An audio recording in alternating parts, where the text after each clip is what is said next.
ketika Yerusalem saat ini sudah diklaim oleh Amerika sebagai ibu kota Israel, itu pertanda Masjidil Aqsa akan ada dalam kehancurannya.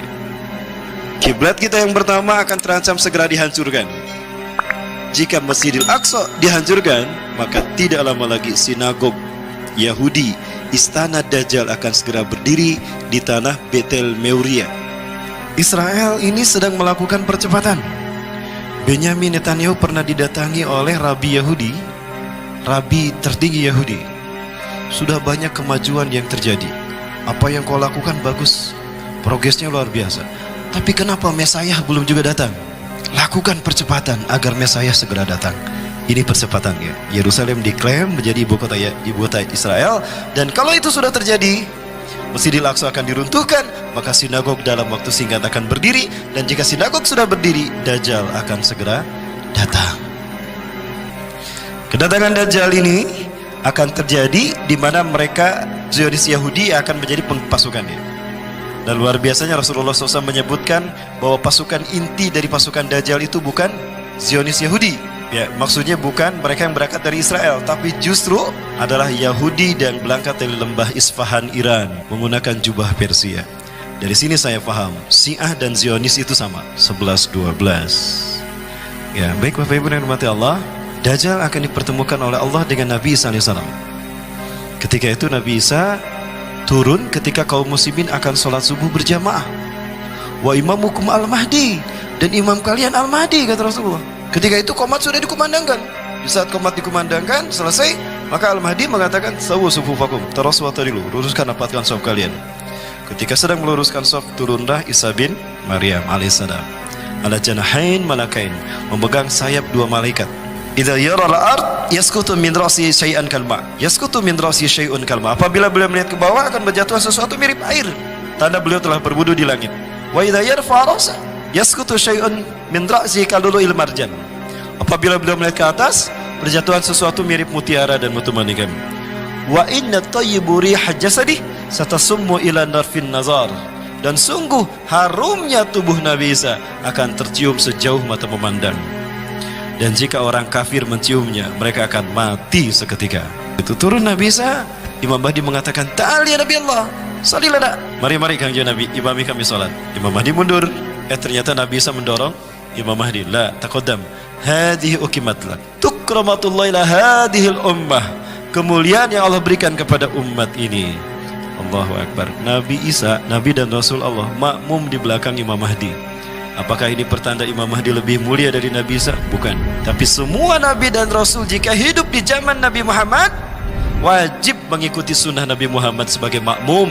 Siapapun yang memimpin penegakan sunnah Nabi Muhammad sallallahu alaihi wasallam. Ini kemuliaan yang Allah berikan pada kita.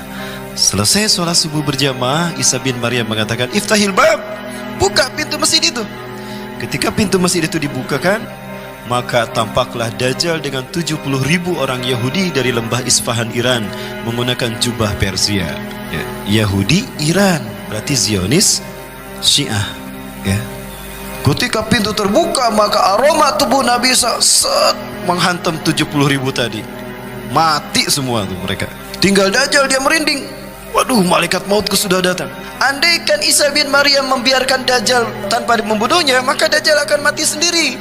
Maka lari dia dari Aleppo, dari pintu Menara Putih, dari masjid bermenara putih, Masjid Umawi, lari ke pintu Lut, 13 mil dari timur Tel Aviv.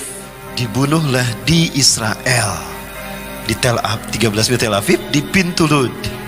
Nah, di sanalah dibunuh oleh Nabi SAW. Nah, ketika Dajjal mati,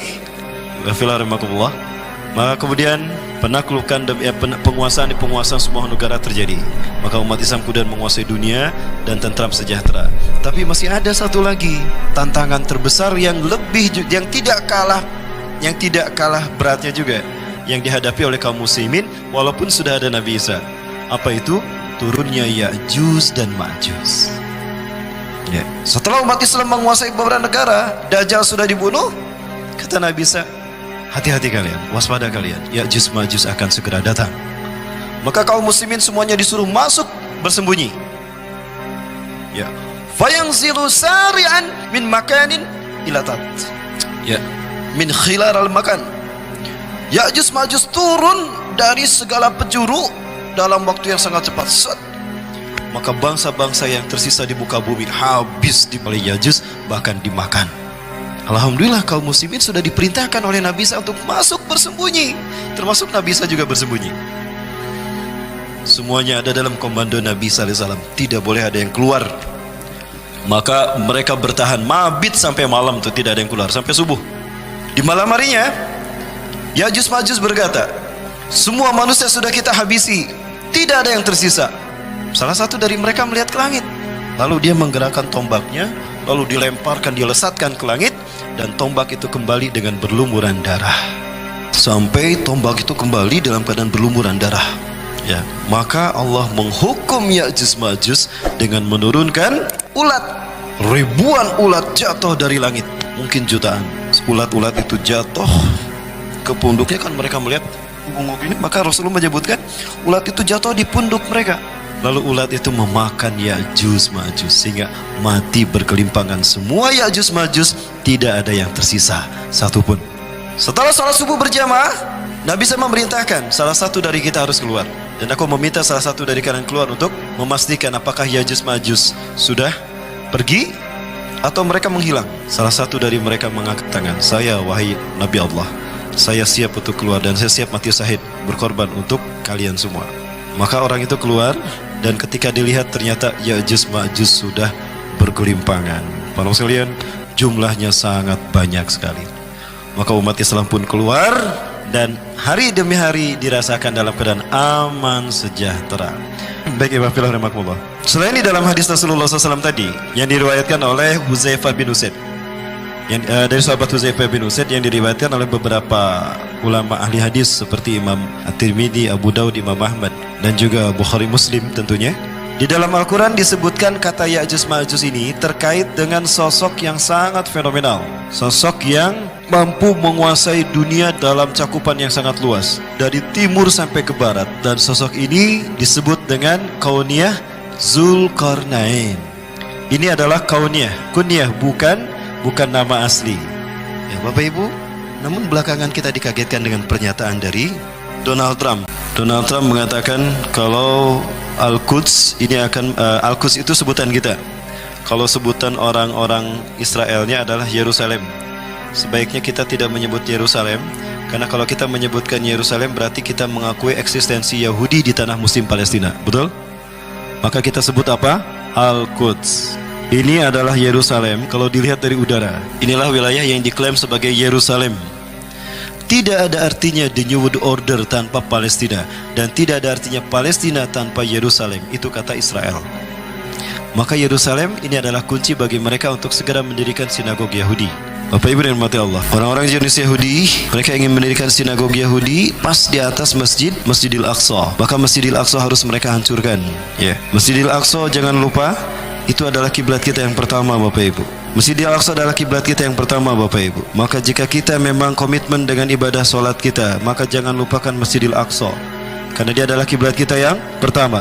Di sinilah Rasulullah SAW solat menghadap ke Masjidil Aqsa selama 16-17 bulan.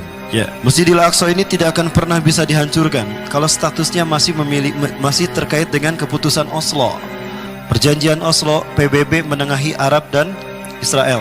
Pada saat itu sepakati bahwa Al-Aqsa merupakan bagian dari Al-Quds, merupakan bagian dari Old City, dan itu hak tiga agama, merujuk kepada perjanjian Umayyah yang dibuat oleh Umar bin Khattab.